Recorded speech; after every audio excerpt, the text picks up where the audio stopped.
اور اب اس ملاقات کے ایجنڈے کی جانب بڑھتے ہیں۔ چیف جسٹس عمر عطا بندیال اور جج صاحبان کی جانب سے براہ راست بریفنگ جو ہے وہ مانگی گئی تھی، اور اس بریفنگ کے اندر یہ پوچھا گیا تھا کہ سیکیورٹی کی ملک کے اندر کیا صورتحال ہے اور کیا معاملہ ہے کہ جس کی وجہ سے حکومت جو ہے وہ الیکشن نہیں کروا رہی، کیونکہ ابھی تک جو صورتحال ہمارے سامنے آئی ہے اس میں ایسی کوئی بھی صورتحال حکومت کی جانب سے ہمارے سامنے نہیں رکھی گئی کہ جس سے یہ نظر آ رہا ہو کہ پاکستان میں موجودہ حالات کے اندر انتخابات جو کرانا ہے وہ مشکل ہیں۔ اب یہ وہ ماحول تھا، اس کے اوپر جو ہے وہ دونوں خفیہ ایجنسیز کے سربراہان کی جانب سے بریفنگ بھی دی گئی، اور پھر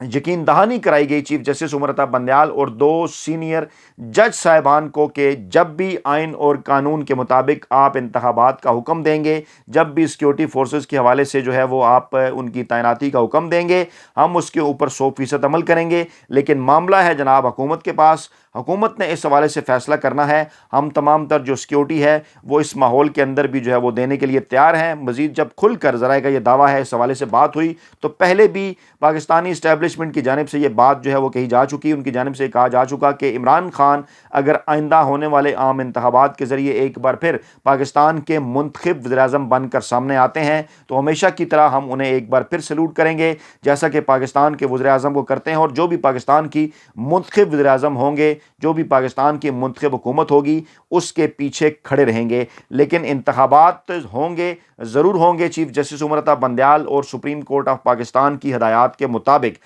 اب اس ساری صورتحال کو جوڑ کر اگر دیکھا جائے، سراج الحق جو کہ جماعت اسلامی کے امیر ہیں، جو کہ پاکستانی اسٹیبلشمنٹ کے خاصے قریب سمجھے جانے والی جماعت ہے، وہ گزشتہ 2-3 دن سے ایکٹیو ہوئے ہیں، اور پھر جو انہوں نے ملاقاتیں ہوئیں ان ملاقاتوں کو اگر اس بڑی ڈیولپمنٹ کے ساتھ جوڑ کے دیکھا جائے، اور خاص طور پر جو آج کی تاریخ ہے 18 اپریل کی تاریخ، اس کے ساتھ بھی اگر جوڑ کر دیکھا جائے تو ایک صورتحال جو ہے وہ واضح ہو جاتی ہے کہ سپریم کورٹ آف پاکستان اور سپریم کورٹ آف پاکستان کا وہ 3 رکنی بینچ جس کی سربراہی چیف جسٹس عمر عطا بندیال کر رہے ہیں، جس کے اندر جسٹس اعجاز الحسن شامل ہیں، جس کے اندر جسٹس منیب اختر شامل ہیں، ہر صورت انہوں نے آئین اور قانون کے ساتھ کھڑے رہنے کا فیصلہ کیا ہے، اور ان کا جو دیا ہوا فیصلہ ہے جو 1 مارچ کو آیا اور پھر بعد میں چند دن پہلے آیا، پہلے 30 اپریل کے حوالے سے اور بعد میں 14 مئی کے حوالے سے، ہر صورت وہ اس پر پاکستان کے آئین اور قانون کے مطابق عمل درآمد کرانے کا ارادہ رکھتے ہیں۔ اور 18 تاریخ اس لیے بھی اہم تھی کیونکہ الیکشن کمیشن آف پاکستان کے اکاؤنٹ میں اسٹیٹ بینک آف پاکستان کی جانب سے رقم ٹرانسفر کی جانی تھی۔ اسٹیٹ بینک آف پاکستان کی جانب سے جو بریفنگ دی گئی سپریم کورٹ کو، اس میں یہ بتایا گیا کہ رقم ہم نے 21 ارب روپے کی مختص کر دی ہے، اب اس کو کوئی اور کسی مد میں نہیں چھیڑا جا سکتا، لیکن جہاں تک اس کو ٹرانسفر کرنے کا معاملہ ہے اس کو حکومت کی اجازت کے بغیر جو ہے وہ ٹرانسفر نہیں کیا جا سکتا۔ علیحدہ اکاؤنٹ کے اندر ہم نے 21 ارب روپے جو ہیں وہ رکھ دیے ہیں، اور اب جو تمام تر معاملہ ہے وہ حکومت کے پاس ہے، اور جو ہے وہ پارلیمان میں جو کہ حکومت اس کو لے کے گئی اور وہاں سے جس طرح سے پنگ پانگ کھیلا گزشتہ ویلاگ کے اندر، میں اس کی تفصیلات جو ہے وہ آپ کے سامنے رکھ چکا ہوں۔ اب بیسیکلی یہ ہے جناب ساری نرس گیم، اب اس کو سمجھنا ہوگا۔ اب تک عمران خان اعصاب کی جتنی بھی جنگ ہے وہ جیتنے میں کامیاب ہو چکے ہیں، اور بالآخر پی ڈی ایم مافیا گھٹنوں کے بل آ چکا ہے، ان کے ہینڈلرز بھی اور ساتھ ساتھ ان کے سہولت کار بھی، جو کہ اب عمران خان سے مذاکرات کی خواہش رکھتے ہیں، کیونکہ اب وہ یہ چاہتے ہیں کہ انتخابات جو ہیں وہ ایک دن ہوں۔ آپ کو یاد ہوگا اسی پلیٹ فارم پر میں بارہا پہلے بھی آپ کو یہ کہتا رہا کہ اب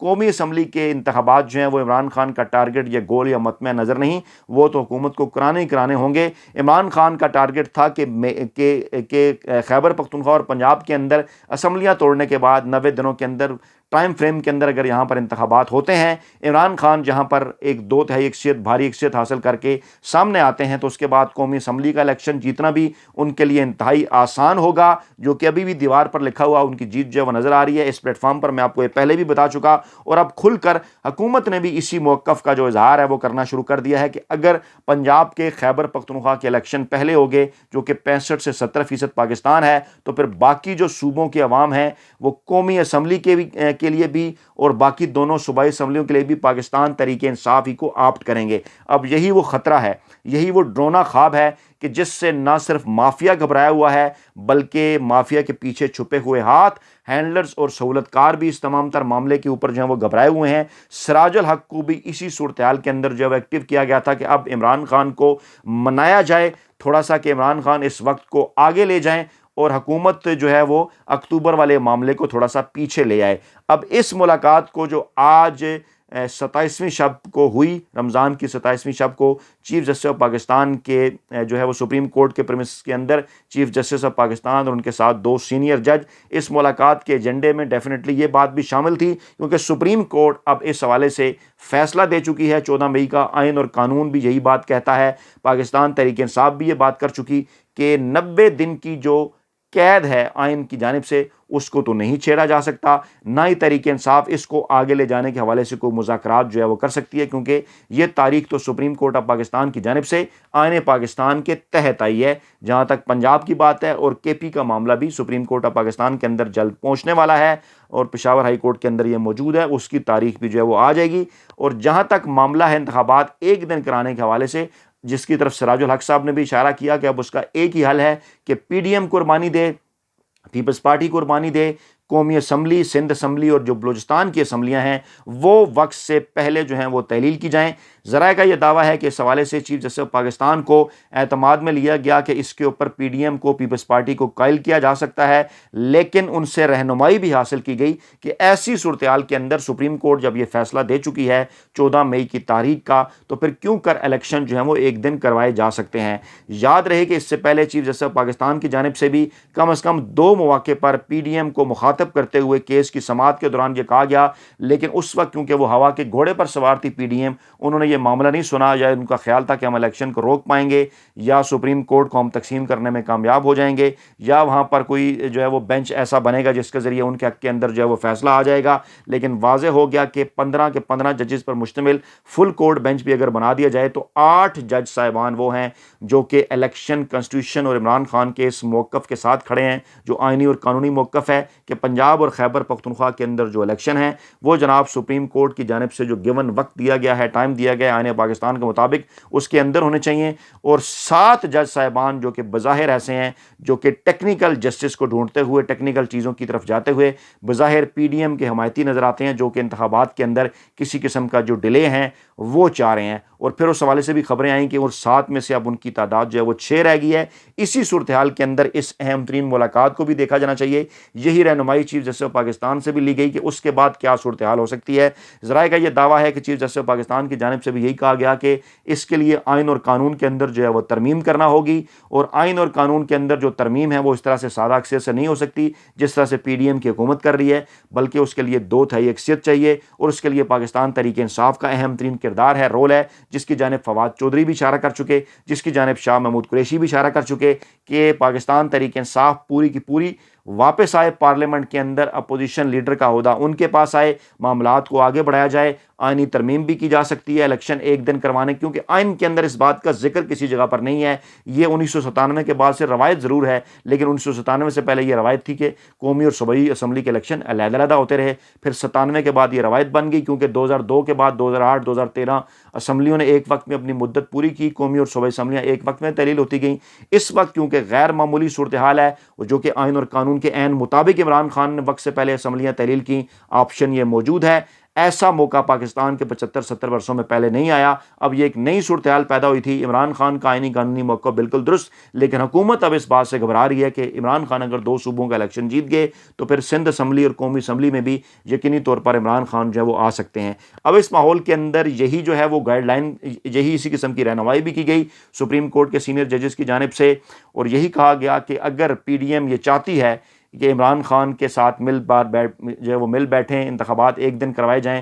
تو اس میں پاکستان کے تمام تر جو ادارے ہیں وہ بھی پاکستان کی بہتری کے لیے جو ہے وہ تیار ہیں، چاہے اس کے اندر پاکستان کی سپریم کورٹ ہے، پاکستان کی عدلیہ ہے، اسٹیبلشمنٹ ہے، جی ایچ کیو ہے، آئی ایس آئی ہے، ملٹری انٹیلیجنس، جتنے بھی جو ادارے ہیں وہ ان تمام تر معاملات کے اوپر۔ لیکن بہرحال ایک سوال پھر بھی پیدا ہو جاتا ہے، عمران خان کا موقف ایک بار پھر جو ہے وہ درست ثابت ہوا، اور اسٹیبلشمنٹ کی جانب سے جو کہا جا رہا تھا کہ وہ اس معاملے کے اندر جو ہے وہ نیوٹرل ہیں، وقت نے یہ بات ثابت کر دی کہ پاکستان کے گزشتہ 75 برسوں کے اندر پاکستان کی عدلیہ اور اسٹیبلشمنٹ نے ہمیشہ پاکستان کے سیاسی معاملات کے اندر اہم ترین کردار ادا کیا، اور ہمیشہ حکومتیں بنانے گرانے میں، الیکشن کروانے نہ کروانے میں ان کا کردار رہا۔ اب بھی بار بار عمران خان جب ذکر کرتے تھے تو عمران خان کے سیاسی مخالفین ان کا مذاق اڑاتے تھے، لیکن دیکھ لیں پھر آخرکار معاملہ کہاں پر چل رہا ہے؟ وہی سپریم کورٹ آف پاکستان ہے، وہی پاکستانی اسٹیبلشمنٹ ہے، انہی کے درمیان ہونے والی ملاقاتیں ہیں، اور ان ملاقاتوں کے اوپر ہم آپ کے سامنے تجزیہ بھی کر رہے ہیں اور کمنٹ بھی پیش کر رہے ہیں۔ یعنی عمران خان کی بات بالکل درست تھی۔ ہاں، مستقبل کے لیے اس حوالے سے سوچا جا سکتا ہے کہ کس طرح سے ان تمام تر اداروں کو نیوٹرل رکھا جائے۔ دوسری جانب معاف کیجیے گا، جو اعظم تارڑ صاحب ہیں وزیر قانون، انہوں نے انکشاف کیا کہ جونیئر ججوں کو اس وقت کی فوجی قیادت نے حکومت سے ووٹ دینے کا کہا تھا، کیونکہ چند دن پہلے ان کی جانب سے یہ کہا گیا کہ انہیں اپنی غلطی کا احساس ہو رہا ہے کہ جن جونیئر ججز کو وہ سپریم کورٹ کے اندر لے کے آئے، اب وہ جو ہے وہ چیف جسٹس عمر عطا بندیال کے ساتھ کھڑے ہیں۔ حکومت چاہ رہی تھی کہ وہ ان کے ساتھ قاضی فیصل صاحب کے ساتھ کھڑے ہوں، اب وہ یہ بات کر رہے ہیں جناب عجیب و غریب کہ یہ جو جونیئر ججز ہیں ان کو اسٹیبلشمنٹ کے کہنے کے اوپر، جو اس وقت کی جو فوجی قیادت تھی ان کے کہنے کے اوپر جناب ہم نے ووٹ دیا، اور پھر جو ہے وہ ہم انہیں عدالت کے اندر لے کر آئے، اور پھر انہوں نے یہ کہا، کیونکہ اس وقت جو ہے وہ army chief general Qamar Javed Bajwa تھے، 2 ججز کی جو منظوری تھی یہ 9 نومبر کو دی گئی، جو کہ اس وقت چیف جسٹس عمر عطا بندیال کے ساتھ کھڑے ہیں، آئین اور قانون کے ساتھ کھڑے ہیں۔ تو یہ جناب موجودہ اہم ترین اور بڑی صورتحال کے اندر بڑی ڈیولپمنٹ ہے۔ آج کا دن انتہائی اہم، اور خاص طور پہ آرمی چیف کی جانب سے چیف جسٹس کو بھجوایا جانے والا پیغام جو ان دونوں جرنیلوں کے ذریعے بھیجا گیا، اس کے بعد اگلے 12 گھنٹوں کے اندر پاکستان کی سیاسی صورتحال مکمل طور پر بدلتی ہوئی نظر آ رہی ہے۔ اپنا بہت خیال رکھیے گا، دعاؤں میں یاد رکھیے گا۔ نئی ویڈیو کے ساتھ جلد حاضر ہوں گے۔ اللہ نے کے بعد۔